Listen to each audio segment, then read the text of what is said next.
How y'all doing? Y'all caught me. I was just fixing to make something good. Yes, coconut lemon bars. One of my favorite things to make.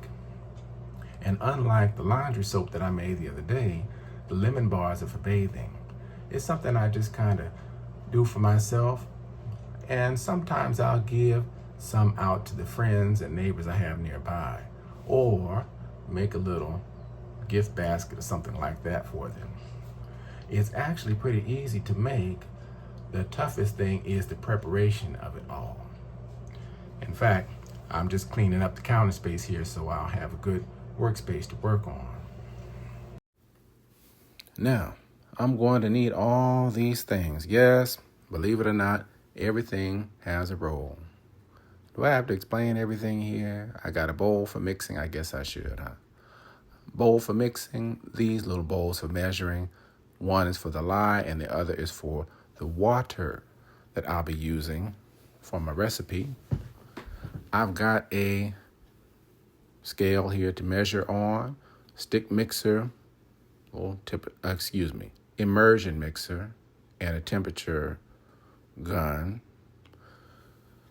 These here soap molds have kind of become a thing for me. I kind of like these silicone molds, and I'll try to leave a link in the description for you. I kind of like these silicone molds. They make pretty bars. I use the alcohol to alcohol everything out that the soap come into contact with, and I'm going to be using some of this lemon essential oil that I used in my washing soap that I made the other day. This here is our lye, also known as sodium hydroxide. We got to be careful with these things, folks. So we've got some safety things to use. That stuff can burn you. You want to be careful with it. I've got some distilled water here. Distilled water, in my opinion, makes better bars. This white vinegar, gloves, and goggles for safety. The white vinegar, in case I get any of this lye on me, the vinegar can neutralize that. I've also got these towels here that I'm going to be using later on to wrap the soap mold in, and I'm making a half a batch today, so just one of these molds will do, because I want the soap to cool down slowly. And I've got these heart molds for whenever I make my lavender hearts. I make a few different types of soaps: lavender hearts, coconut bars, lemon bars, and I also make a fragrance-free. Now it's time to start alcoholing everything out. This is the tedious part here. Takes a little time, but I like to say that if you have the time, you can save a lot of money. And if you don't have the time, you're going to pay. This coconut oil here was given to me by a friend, and I'm only going to use 30 ounces of it today. It's a cool day, and I need it to liquefy. So I made a little batch of lukewarm water to kind of melt it down or liquefy it. I don't want to melt the plastic, so I have to be careful with that. And I go to work alcoholing everything out. These safety things will come into vogue now that I'm ready to start dealing with the lye. You don't want to get any of this on you, folks. You see, I even have a hat on. Long sleeve shirt. I've got the gloves, and I'm going to measure it out here on the scale. Now, one thing about this scale, it should read in full ounces, first of all, but that's my fault. See there, it measures the weight. That's what it's here to do. But I tear that out so that I can just measure what I put in the bowl.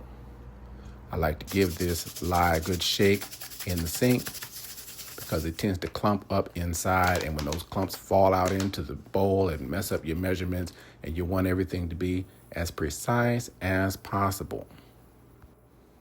I only need 4.5 ounces of lye here. And be careful, friends, not to shake this out like I did in the wrong side of the sink. Don't let this get into your garbage disposal because it can mess up your seals, mess up the disposal. Now I can set this to the side and I can begin to work on my distilled water.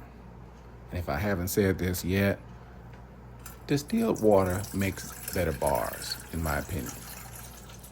All I need here is 11.4 ounces of distilled water.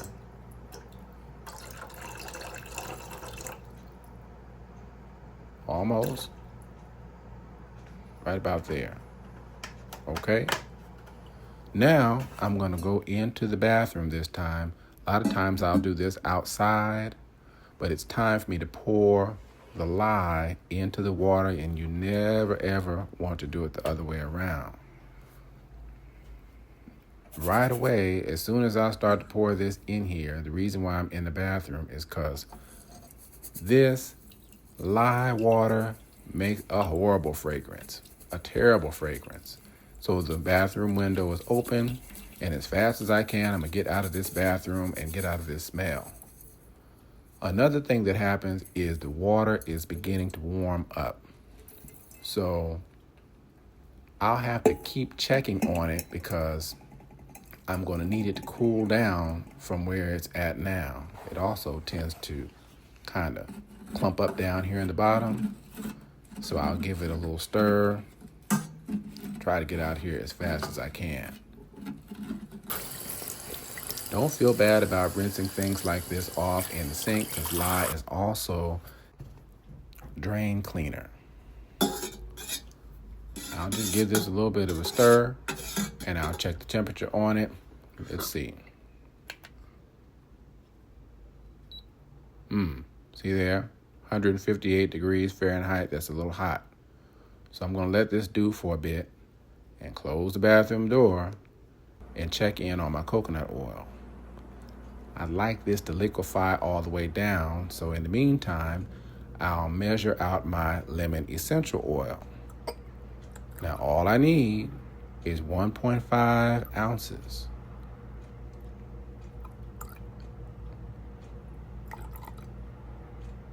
Not too much. Right about there. Okay, up. Okay, 1.5 ounces. I check in on this every 5 or 10 minutes according to the season. Still too warm. When it gets cool, sometimes it cools down too fast and the whole thing is a wash. I gotta kind of keep an eye on it. I don't want this plastic to melt. I just want the coconut oil to liquefy. So I got to kind of be mindful of that too. A good place for that, though, is in your car windshield on a warm day, or in the window sill on a warm day. I kind of skipped that step today. That's just the way it is today.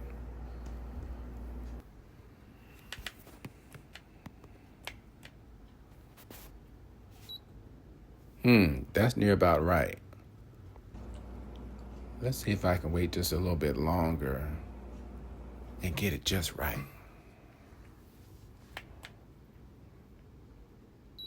Well, that's the way it is. All right, now I'm going to measure out my coconut oil. And all I need is 30 ounces. So I've got to dip some of this out because I got a little too much in there.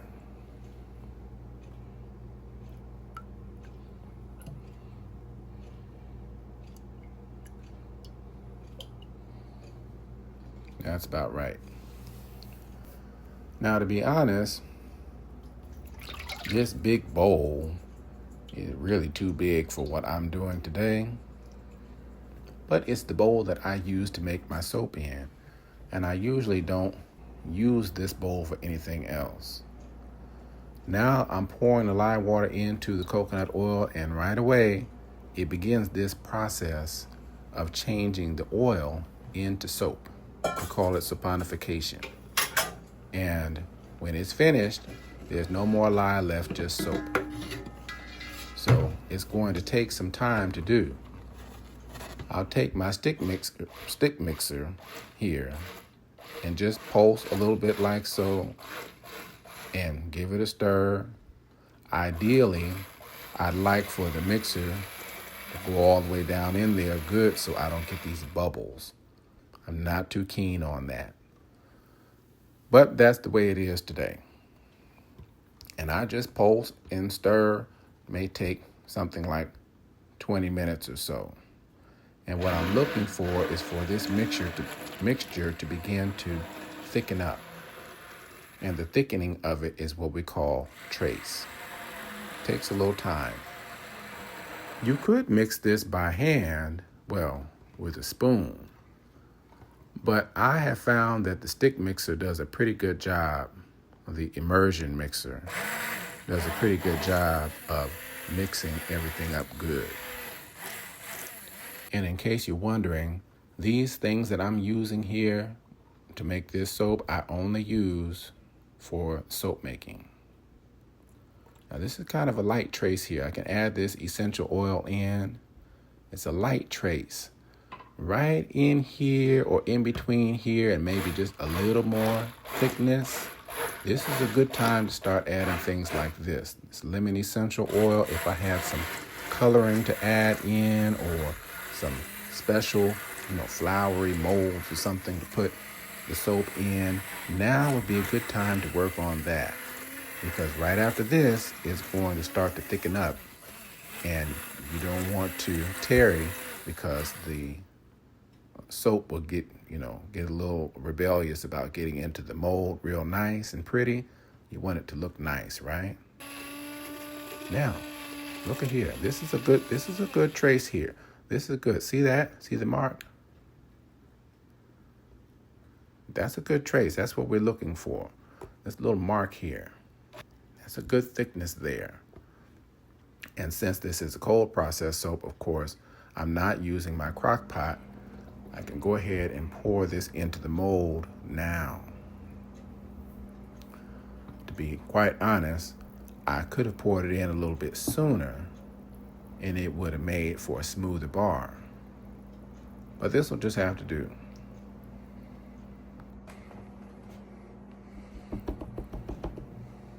Now I've got to kind of shake these little bubbles and things out. Whatever's not quite right, try to smooth it out over the top best I can. Kind of give it a few little knocks there and pats so any little bubbles or anything come out up to the surface. And then I'm going to cover this up with the top, and I also cover it with the blanket so that it can begin to cool down slowly. I don't want it to cool too fast. It's best to let it cool slowly. And I'll let that do for a day or two, at least overnight. I'll put another blanket over it just to be sure. And yes, I guess I have a little surprise. I decided to go on ahead and make another batch. It's what I should have done in the beginning, would have made for better soap. Wish y'all could smell this. Lemon bars. Oh, that smells good. Oh yes, they're nice and hard. And this is where these silicone molds become a nice thing to deal with because it's easy to get the soap out. You just peel around the edges like so, turn it upside down, and if it don't just fall out of the mold, you can still just peel the silicone off, and look at there. Isn't that beautiful? Much prettier than that washing soap I made the other day, if I have to say so myself, even though I overcooked it a little bit. That washing soap, by the way, I have to tell you, I'm pretty impressed by it. I don't know of too many other soaps that could match up to it with the amount of things that the soap don't have in it, if you understand what I'm saying. Oh, some of these washing soaps they make today just give you the itchy gitchy yah-yah. And they make it sound so nice on the commercial. Don't it sound nice? Put it on your clothes and try to wear it, and you be scratching all day long. But not this washing soap. It's pretty simple. I'll try and leave a link to that video in the description for you. Here again, got the alcohol down again. Alcohol down the countertop. Anything the soap come into contact with. And I found this rack here at the secondhand store, and I think it'll be just right for what I need to do. These bars I'm going to cut are going to sit on this rack for another 30 days. We call this curing. The soap's going to cure on this rack. Look at that. Look at that. Beautiful. Pretty bars.